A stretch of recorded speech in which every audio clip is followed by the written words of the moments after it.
श्री श्री अनंत विभूषित श्री सदगुरु चरण कमल, जगत की अधिष्ठात्री देवी मां जगदम्बा, सूक्ष्म जगत में विराजमान देवगण, दृश्य अदृश्य रूप में विराजमान संत समाज, माताएं बहनें तथा लाडली बेटियां, युवान भाई, मेरे पूज्य बुजुर्ग, छवि भक्ति यूट्यूब चैनल के माध्यम से जुड़े हुए सभी श्रोतागण और भी ज्ञात अज्ञात समस्त श्रोता समाज, सभी को भगवत भाव से व्यासपीठ की ओर से राम राम, श्री राधे, श्री शिवाय नमस्तुभ्यं। मृत्युंजय महादेव परिवार के तत्वाधान में चल रही भगवान शंकर की प्रत्यक्ष मूर्ति श्री पार्थिव शिव महापुराण दिव्य कथा का आज द्वितीय दिवस है, यानी दूसरा दिन है। तो कल की कथा में केवल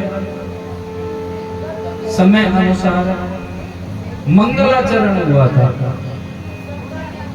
हाँ, और कथा केवल वहीं तक थी, नैमिषारण्य क्षेत्र। नैमिषारण्य क्षेत्र में शौनकादि ऋषि बैठे हुए हैं, यानी कि 88,000 जो ऋषि महात्मा हैं, उनको शौनकादि नाम से संबोधित किया गया है पुराणों के अंतर्गत। और 20 वर्ष के बालक यानी रोमहर्षण सूत जी बैठे हुए हैं, उनसे प्रश्न किया था शौनकादि ऋषियों ने, बोले प्रभु, जीवा स्वसुरता प्राप्ता प्रायो घोरे कलाविहा तस्य संशोधने किमहि विद्यते परमायनम्। प्रभु, जो ये सांसारिक लोग हैं, सांसारिक जीव हैं, अपने कर्मों के द्वारा कष्टों को भोग रहे हैं, इनके कष्टों की निवृत्ति का कोई साधारण सा उपाय मिल जाता प्रभु तो कल्याण हो जाता। सूत जी बताते हैं, बोले उपाय तो है, बोले वो है उपाय शिव की शरणागति।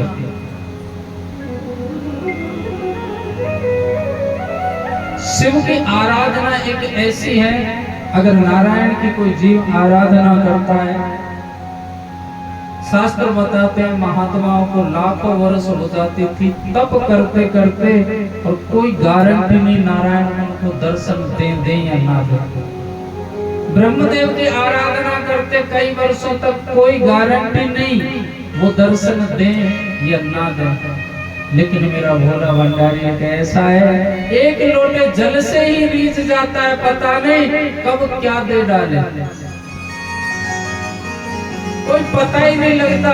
खुद तो रहता है शमशान में, कैलाश में, पर्वतों पर, और पहनने के लिए देखो एक मृगछाला लपेटे हुए, लेकिन इसके जो भगत होते हैं ना, अपने भक्तों को माला माल करके रखता है चकाचक।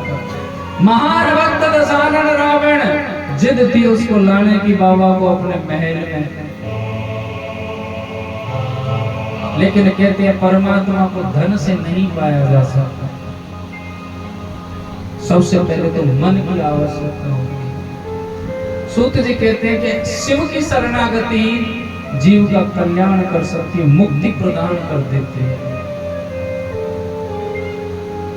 बोले शिव की आराधना कैसे की जाए? बोले पहले शिव के बारे में जानना अति आवश्यक है। शिव से लगाव कराएगी शिव महापुराण, हमारी 18 पुराण है, और जो 18वें नंबर की है श्रीमद् भागवत महापुराण, वो लगभग सबने सुनी है, श्रवण कर रखी है। और 18 पुराणों के अंतर्गत चौथे नंबर की आती है वायु पुराण, और उसी का नाम है शिव महापुराण। ये शिव तत्व, शिव का मतलब क्या होता है? शाब्दिक भाव होता है कल्याणकारी।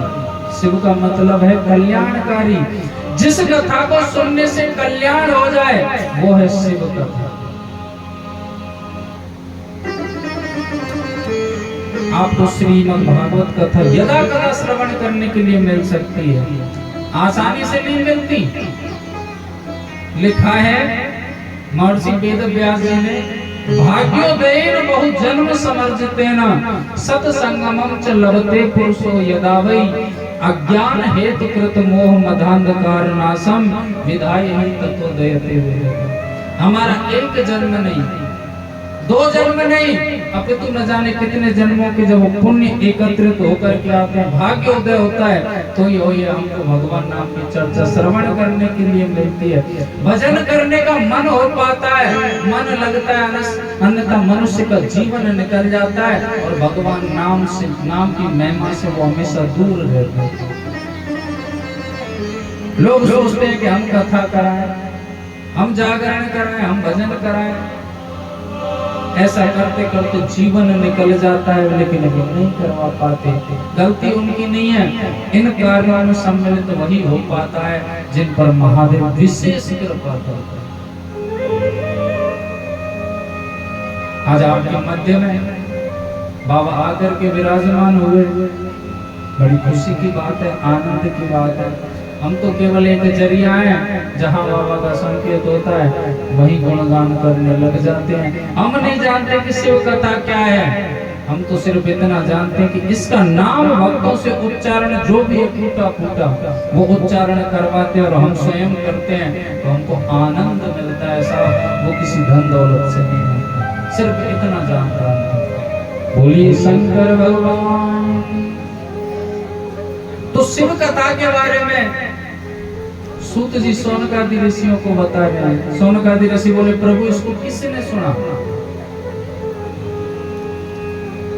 सोनकादि ऋषि कहते हैं सूत जी से पहले किसने सुना इस पृथ्वी लोक पर? सूत जी बताते हैं कि एक देवराज नाम का ब्राह्मण था। एक तो देवराज इंद्र था जो स्वर्ग का राजा है, वो इंद्र देवराज नहीं। एक पृथ्वी पर यानी इस मृत्यु लोक में ही एक ब्राह्मण घर में जन्मा हुआ व्यक्ति था जिसका नाम था देवराज। उसके केवल जन्म ही ब्राह्मण कुल में हुआ था, कर्म ब्राह्मणों के नहीं थे। पूरे दिन छल कपट करता रहता, कहीं इसको परेशान करना, कहीं उसको परेशान करना, उसके चोरी करना, ये करना, वो करना। शाम तक अगर कम से कम 10-15 व्यक्तियों का हृदय नहीं दुखा देता जब तक तो उसको चैन नहीं पड़ता। ये स्वभाव था उसका। कहते हैं उसका करते करते ऐसा समय, और कहते हैं धार्मिक कार्यों में उनका मन नहीं लगता। कहीं भगवान का नाम स्मरण हो रहा है, ध्वनि आ रही है वेद मंत्रों की, वहां पर जाकर के विघ्न पैदा करता है। ये परंपरा शुरू से चली आई है। सतयुग में भी थी कि जहाँ भी धार्मिक कार्य होता है, ऋषि महात्मा यज्ञ आदि करते थे, वहां राक्षस जाकर के उसमें विघ्न डालते थे, अशुद्धि फैलाने की कोशिश करते थे। और वही स्थिति आज भी है। जो विघ्न पैदा करता है भगवान के कार्य में वो राक्षस ही तो होता है, और कौन? हर कहता है कि कहते हैं पहले राक्षसों के सींग हुआ करते थे, आज नहीं। सही बात है कि सही बात है? हाँ, उससे हाँ ऐसे होती है कि ऐसे होती है, कंफ्यूज मत करो। अगर हाँ ऐसे होती है तो बताओ, ऐसी होती है तो बताओ। अच्छा ना होती है ऐसे, चलो अच्छी बात है। देवराज ब्राह्मण का जीवन ऐसे निकल गया, वेद अध्ययन कभी उसने किया नहीं, पढ़ाई लिखाई कभी की नहीं, पूरा जीवन को कर्मों में निकला। और कहते हैं बुढ़ापे में एक समय की बात है कि वो जंगल की ओर निकल गए, और जंगल में एक बड़ी सुंदर शिव महापुराण, शिव का मंदिर बना हुआ था, उस पर चल रही थी। देवराज का शरीर ऐसा हो गया बिल्कुल कि चलने लायक नहीं था, उसको बहुत तेज प्यास लगी हुई थी। उसने सोचा कि यहाँ पर कुछ लोग हैं, वहां पर जाकर के उसने जल पिया और वहीं बैठ गया। कानों में उसको कथा अच्छी तो नहीं लग रही थी, लेकिन शरीर साथ नहीं दे रहा था, जबरदस्ती उसको बैठना पड़ा। और कहते शाम को जब वहां से कथा विराम हुई और चलने के लिए जैसे ही खड़ा हुआ, तुरंत उसके प्राण निकल गए। यमराज जीव को लेने के लिए अपने दूतों को भेजता है। यमराज अपने दूतों को भेजता है जीव को लेने के लिए, और बड़ी दुर्गति के साथ ले जाते हैं, गले में पट्टा डाल करके। लेकिन देवराज एक ऐसा पापी था, महान पापी। यमराज अपने दूतों से बोला, इसको लेने के लिए तो मुझे जाना पड़ेगा। क्यों? बोले साधारण पापी नहीं है, तुम्हारे बस की बात नहीं है। यमराज ने अपनी 4 व्हीलर निकाली। हाँ, 4 व्हीलर रखते हैं यमराज, काले कलर की है, कई सवारियों में की भैंसा है कि नहीं। 4 व्हीलर से आए यमराज, आकर के सीधा देवराज ब्राह्मण के गले में पट्टा डाल दिया। तुरंत बोले बाबा आगे अपनी 4 व्हीलर लेकर के। बोले देवराज यमराज आवाज सुनी, भोलेनाथ की आवाज है, प्रणाम किया, कहो प्रभु। बोले इसको कहाँ ले जा रहे हो? बोले इसको तो रौरव नाम के नरक में जा करके डालना। इसका तो मुझे इंतजार था कि कब इसके प्राण निकले और मैं लेने के लिए आऊं। महान पापी है बाबा ये। बाबा बोले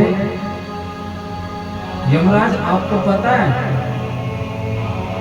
इसने शिव कथा का श्रवण किया है, भले अनजाने में इसका शरीर साथ नहीं दे रहा था, लेकिन इनके कानों में तो गई। और शिव का मतलब होता है कल्याण। जिस कथा को श्रवण करने से कल्याण होता हो वो कभी नरक में जा सकता है क्या? ये तो कैलाश जाएगा मेरे साथ। बोले ठीक है बाबा। देवराज ब्राह्मण को बाबा ने अपनी 4 व्हीलर में बैठाया और खुद पैदल पैदल चलते हैं। कहते हैं शास्त्रों में अगर कोई शंका आती है तो उसका समाधान कर लेना अति उचित होता है। शंका को मन में रखना पाप है। आपको भी कोई बात समझ में नहीं आई तो खड़े होकर के पूछ सकते हैं, बोले महाराज जी ये कैसे। इसी का नाम तो सत्संग है। लेकिन प्रश्न आपका प्रसंग से संबंधित होना चाहिए, और परीक्षार्थक प्रश्न नहीं होना चाहिए, जिज्ञासु होना चाहिए। परीक्षार्थक का मतलब होता है कि हम जानते हैं और उसी के बारे में आप पूछें उसी प्रश्न को। ये पाप हमें वास्तविक नहीं पता इस बारे में, आप उसे खड़े होकर के पूछ सकते हैं, उसे कहते हैं जिज्ञासु प्रश्न। शौनकादि ऋषियों को अटपटी लगी ये बात। एक महात्मा 88,000 ऋषियों में से खड़े हुए, बोले सुत जी हमारे मन में थोड़ी सी शंका आई है इस बात को लेकर के। बोले कहिए कौन सी बात है? बोले पहली बात तो ये है कि अगर कोई नारायण का भगत होता है तो नारायण उस भगत को लेने के लिए अपने पार्षदों को भेजते हैं। ब्रह्मदेव का भगत होता है वो अपने पार्षदों के लिए भेजते हैं। लेकिन बाबा के पास तो गण प्रेत बहुत थे, ये स्वयं क्यों गए? बोले यही तो फर्क है मेरे बाबा की कृपा में। वो अपने भक्तों का, अपने बालकों का कार्य किसी और से नहीं कराते, स्वयं करते हैं, इसलिए तो लेने के लिए आए। तो प्रभु दूसरी शंका हमारी ये है कि स्वयं पैदल पैदल चले और उस देवराज ब्राह्मण को नंदी पर बैठा करके ले गए, ये कौन सी बात हुई? बोले ये बात उस समय की है।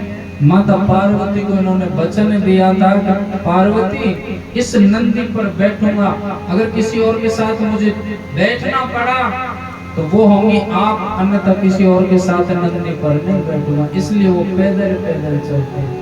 बाबा ले गए कैलाश पर और कहते हैं उसको अपना प्रिय गण बना लिया। और हर भक्त की कामना रहती है, हर जीव को अगर भोलेनाथ की शरण मिल जाए तो आनंद ही आनंद है। लेकिन लोग क्या करते हैं, भोलेनाथ की वेशभूषा पर जाते हैं।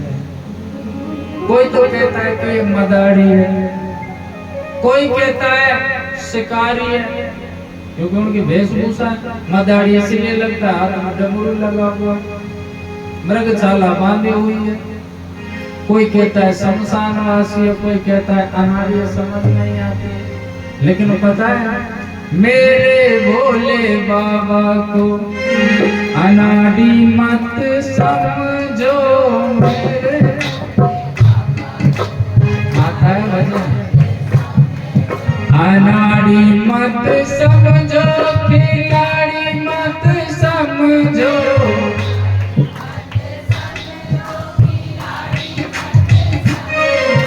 अनाड़ी मत समझो खिलाड़ी मत समझो। ये तो आगे निकल गए अजीत नहीं। अनाड़ी मत समझो खिलाड़ी मत समझो,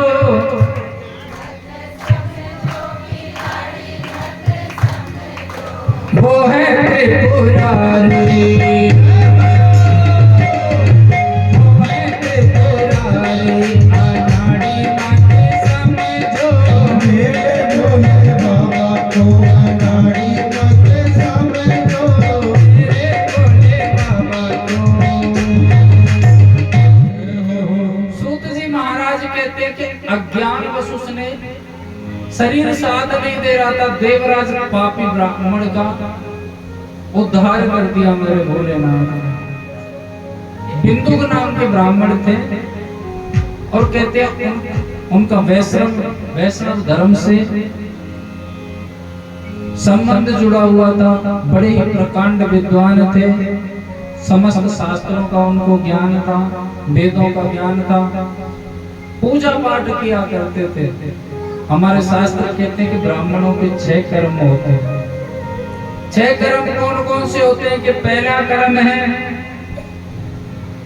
वेद पढ़ना और वेद पढ़ाना, यानी शिक्षा देना, शिक्षा लेना और शिक्षा देना, ये 2। तीसरा कर्म है यज्ञ कराना और यज्ञ करना। 5वां कर्म है दान लेना और दान देना। ये 6 कर्म बताए गए हैं। अगर शिक्षा ग्रहण करता ही रहेगा ब्राह्मण और उसे ग्रहण नहीं कराएगा तो शिक्षा जो है लुप्त हो जाएगी। वेद यानी विद्या जो है बिल्कुल लुप्त हो जाएगी। उनका धर्म है कि वेद पढ़ते भी हैं तो दूसरे को पढ़ाना भी चाहिए।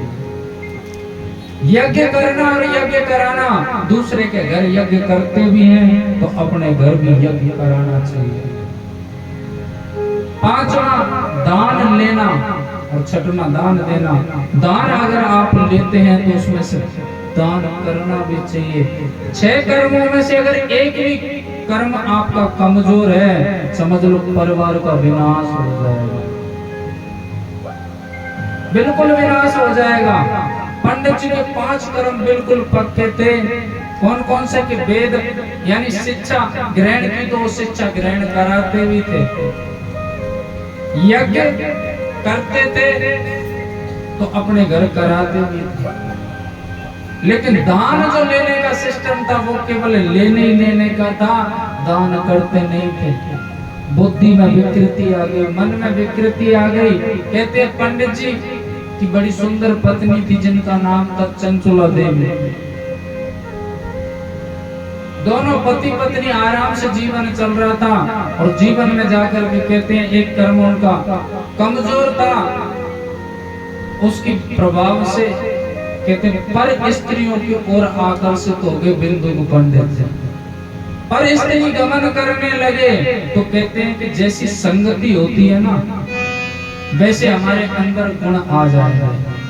अगर हम चोर की संगति करें, चाहे हम कितने भी भले हैं, एक दिन हम भी चोरी करने लग जाएंगे। अगर व्यसनबाज यानी नशेबाजों की अगर हम संगति करेंगे, चाहे हम कितने भी अच्छे हैं, एक दिन हम भी नशेबाजी करने लग जाएंगे। संगति का जीवन में बहुत बड़ा प्रभाव होता है। पंडित जी के साथ रहती थी पंडितानी चंचुला देवी। जब उनको पता चला तो एक दिन पूछ ही लिया उन्होंने कि प्रभु हम आपसे कुछ पूछना है। स्वामी बोले कहिए। बोले एक बात बताइए, हमने जीवन में ऐसी कौन सी कमी कर दी जो आप हमारा त्याग कर रहे हैं और दूसरी स्त्रियों के पास आप जा रहे हैं, ऐसा क्यों? पंडित जी को अटपटा लगा, जवाब कुछ नहीं दिया। पत्नी की पिटाई और कर दी, मारा पीटा। कहते हैं धन्य हो वो पुराने जमाने की माँ जो पिट लेती कुट लेती फिर भी उसी घर में रहती, आज के जमाने के होते तो नाक में दम कर देती, बुलाऊं भैया। सही बात है ना। पहली माताएं अपने घर की बातें चाहे अपनी सगी माँ क्यों ना हो उससे भी नहीं कहती थी। आजकल की तो जरा भी कह दे अरे बहुत टाइम से उठ जाया कर, बस इतने में बवाल हो जाए। अरे हमारी सासू ने ऐसे कह दी, ले जाओ यहाँ से, मम्मी पापा को भेज दे दो। 1% भी आजकल यही कारण है कि दाम्पत्य घर, जो दाम्पत्य जीवन में पति पत्नी के घर ज्यादा बिगड़ जाते हैं, आजकल बिछड़ जाते हैं। चंचला देवी बेचारी चुपचाप बैठ गई, क्या करे। समय निकलता गया और कहते एक दिन ऐसा आया कि जिस कार्य को पंडित जी कर रहे थे उसी कार्य को करने के लिए वो भी चल दिए। उन्होंने भी परपुरुष गमन प्रारंभ कर दिया। पंडित जी को पता चला, पंडितानी से बोले चंचला मैं ये क्या सुन रहा हूँ, लोग तुम्हारे बारे में जो बातें बना रहे हैं वो सही है क्या? पता है तुमको कितनी बदनामी हो रही है मेरी। चंचला देवी बोली स्वामी कौन सी बात सुनने? बोले ऐसे ऐसे मैंने सुना है। तो बोले प्रभु यही बात मैंने भी आपसे पूछा था, उस दिन तो आपकी कोई बदनामी नहीं हो रही थी, आज उसी कार्य को मैं कर रही हूँ जिस पर मेरा पति चल रहा है तो आपकी बदनामी हो रही है। मैंने पूछा था ना आपसे, आपने मुझे जवाब नहीं दिया। पंडित जी लालची तो थे। बोले चंचला ऐसा कार्य करना चाहिए जिससे कम से कम 2 पैसे की घर में आमदनी हो। यानी कि अपनी पत्नी को वैश्या बना दिया बिंदु पंडित जी ने। समय निकलता गया, पंडित जी बुढ़ापे में पहुंच गए, उनका शरीर हो गया यानी उनके प्राण निकल गए। कहते हैं जो वैश्यावृत्ति का कार्य होता है ये जब तक चलता है जब तक मुख पर चमक होती है। मुख से चमक खत्म हुई, लोग ठोकर लगाते हैं, फिर दर दर भटकना पड़ता है। चंचला देवी के साथ में भी यही हुआ। जैसे ही वो बुढ़ापे में पहुंची, लोग मुंह फेर लेते देख करके उल्टे सीधे ताने मारते, बेचारी सबसे तंग आकर के जंगल की ओर निकल गई। पहले जितने भी मंदिर थे भोलेनाथ के सब जंगलों में थे। पता है क्यों? क्योंकि इस मृत्यु लोक में एक निराला देव जो देवताओं का भी देव है, जिसे देवों का देव कहा जाता है, महादेव कहा जाता है। इसकी आराधना करने में पता नहीं कौन से गुण पर तुरंत रीझ जाए और वरदान दे दे। लिंगायत आकृति में मूर्ति स्थापित की जंगल में और आराधना करने लग जाते भगत। आराधना पूर्ण हुई, वरदान लेकर के घर चले जाते और महादेव वहीं स्थापित हो जाते। इसलिए जंगलों में मंदिर पाए जाते थे महादेव के सब। चंचला देवी जंगल में निकल गई और वहां जाकर के उसने देखा कि बहुत भीड़ इकट्ठी हुई है और वहां पर बड़ी सुंदर शिव महापुराण का वाचन चल रहा था जन कल्याण के लिए। वो कथा किसी व्यक्ति विशेष की नहीं थी, यानी कि पंडित जी कथा कह रहे थे, महादेव को श्रवण कराने और उसमें आनंद ले रहे थे सब लोग। चंचला देवी ने कथा सुनी। कहते उस दिन नरकों का वर्णन आ गया कथा के अंतर्गत। हमारे 27 प्रकार के नरक हैं जो विशेष रूप से, जिसमें रौरव नाम के नरक का वर्णन उन्होंने पंडित जी ने ऐसे कर दिया कि जो व्यक्ति पर पुरुष गमन, जो स्त्री पर पुरुष गमन करती है या कोई पुरुष पर स्त्री गमन करता है तो उसे यम के दूत कड़ी से कड़ी यातनाएं देते हैं। खोलती हुई कढ़ाइयों में डाला जाता है, मवाद की नदियों से निकाला जाता है, नुकीले औजारों के द्वारा उसके मांस को नोचा जाता है। इस प्रकार उन्होंने व्याख्यान किया कि चंचला देवी की रूह कांप गई डर के मारे। शाम को जब कथा विराम हुई, सब लोग अपने घर चले गए। घर मंदिर के लिए प्रसाद ले करके चंचला देवी वहां से उठ करके व्यास जी महाराज के पास में पहुंची। हाथ जोड़ करके प्रणाम किया। बोले प्रभु आपसे कुछ पूछना है। बोले कहिए माता जी। बोले जो आज आपने नरकों का वर्णन किया, क्या वो बात बिल्कुल सही है? बोले बिल्कुल शास्त्रों में लिखी है, इसलिए सही है। तो बोले शास्त्र कोई भगवान ने थोड़ी ना लिखे हैं, वो भी तो किसी मनुष्य ने ही लिखे हैं, हम कैसे मान लें सही? पंडित जी का बड़ा सुंदर जवाब था। कहते 1000 भगत होते हैं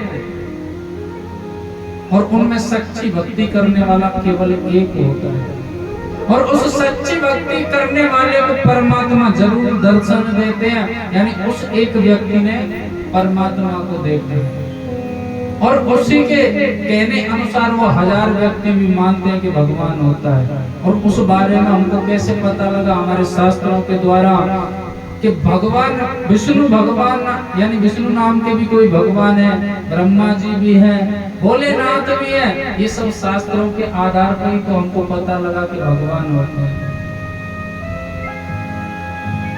आप मंदिर के सामने से निकले, कभी भी कैसा भी नास्तिक व्यक्ति हो और मंदिर के सामने से निकल रहा हो, उसे पता चल जाए कि ये मंदिर है, उसका भी सिर झुक जाता है मंदिर के सामने जाकर। ये प्रभाव होता है परमात्मा की दिव्य शक्ति का। बोले उस प्रकार से जैसे हम भगवान को मानते हैं, ऐसे ये भी बात सत्य है कि नरकों का वर्णन है। चंचला देवी कुछ सोचने के बाद में हाथ जोड़ करके चरणों में गिर पड़ी। बोले प्रभु अगर जीवन में किसी से गलती हुई हो तो उसका प्रायश्चित कैसे करें? कैसे करें उसका प्रायश्चित? जीवन में गलती हो गई हो तो पंडित जी कहते हैं आप शिव महापुराण कथा कराइए। बोले इसमें खर्चा कितना आएगा? पंडित जी ने खर्चा बता दिया। चंचला देवी की आंखों से आंसू निकल गए। वैसे मेरे पास तो इतना धन नहीं है।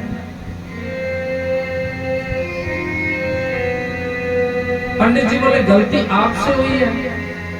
बोले प्रभु अज्ञानवश मेरे पति के साथ उनकी संगति ऐसी थी जिसके कारण मेरे भी अंदर अवगुण आए। अब मुझसे वो गलती हुई है तो उसका कोई उपाय है? पंडित जी कहते हैं कोई बात नहीं, जैसे ये जन कल्याण के लिए कथा हो रही है, आप इसमें एक दिन यजमान बन करके पूजा पाठ कराइए। आपको वही लाभ मिलेगा जो अपनी पर्सनल कथा कराते हैं अपने घर पर पूरा खर्चा करके। प्रभु इसमें कितना खर्चा आएगा? पंडित जी ने बता दिया कि इतना। तो बालक बिगाड़ देते हैं। सत्यनारायण की कथा भी अगर घर कराते हैं तो आज के समय में 10,000 रुपए कथा ही कथा में चला जाता है। वो स्वामी तुलसीदास जी ने भी कहा है रामचरितमानस में कि 2 चीज दुर्लभ है, संत समागम हरि कथा, तुलसी दुर्लभ दोय, सुत दारा और लक्ष्मी पापी के भी हो। इस कलयुग में इस पृथ्वी पर 2 चीज दुर्लभ बताई हैं। अचानक से संत महात्मा ब्राह्मणों का हमारे दर पर दरवाजे पर आना और हरि कथा यानी भगवान की कथा, भगवान की चर्चा हमारे मध्य में आना, ये दुर्लभ है साहब। जिसके पास धन हो, अनंत संपत्ति हो, बड़ा परिवार हो, उसका मतलब ये नहीं कि परमात्मा की उस पर कृपा है। ये तो सब पापियों के भी पाए जाते हैं साहब। सुतदारा और लक्ष्मी, बड़ा परिवार, पत्नी, बच्चे और धन, एक से एक पापियों के पाए जाते हैं। परमात्मा की कृपा नहीं। एक दिन यजमान बन करके आपको चंचला वही लाभ मिलेगा। खर्चा पूछा, खर्चा बताया, बोले इतना, बोले इतना तो मैं कर सकती हूँ, इतना तो है मेरे पास। एक दिन यजमान बन करके पूजा पाठ कराया। चंचला देवी एक दिन यजमान बन करके पूजा पाठ कराया। उसी का प्रभाव ऐसा हुआ कि जब शरीर हुआ चंचला देवी का तो भोलेनाथ और माता पार्वती दोनों आए। माता पार्वती चंचला देवी का हाथ पकड़ करके कैलाश पर्वत ले गई और अपनी सखी बना लिया उन्होंने। कैलाश पर साथ में रखती है मैया, सखी तो समझते हो किसे कहते हैं? हाँ, आज की अंग्रेजी में क्या फ्रेंड, सखी सहेली भाई बड़े प्रेम से रहते हैं। नहीं, जीव कहते हैं एक से एक संत भगवान की आराधना करता है, तप करता है, कठिन तप करता है कि परमात्मा हमको शरण में ले ले, हमको अपना सेवक रख ले, लेकिन फिर भी सुलभ नहीं है उसके कर्म के अनुसार। चंचला देवी देखो, एक दिन यजमान बनी कथा की और कहाँ रहने लगी, कहाँ वास मिला, कैलाश में। इसलिए सभी को परमात्मा से ये प्रार्थना करनी चाहिए कि बाबा हमको तो अपना सेवक रख ले, नौकर रख ले। ओ सेवक राख ले महादेवा, थारो बहुत बड़ो कैलाश, सेवक राख ले, सेवक रख ले, नौकर रख ले, सेवक रख ले, नौकर रख ले, चाकर राख ले, नौकर राख ले, नौकर राख ले महादेवा, थारो बहुत बड़ो कैलाश, नौकर राख ले, नौकर राख ले रे मारा भोला, थारो बहुत बड़ो कैलाश, नौकर राख ले, नौकर राख ले महादेवा, थारो बहुत बड़ो कैलाश, नौकर राख ले।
पूरब पश्चिम उत्तर दक्षिण दसों दिशा में राज तेरा, पूरब पश्चिम उत्तर दक्षिण दसों दिशा में राज तेरा, पूरब पश्चिम उत्तर दक्षिण दसों दिशा में राज तेरा, पूरब पश्चिम उत्तर दक्षिण दसों दिशा में राज तेरा।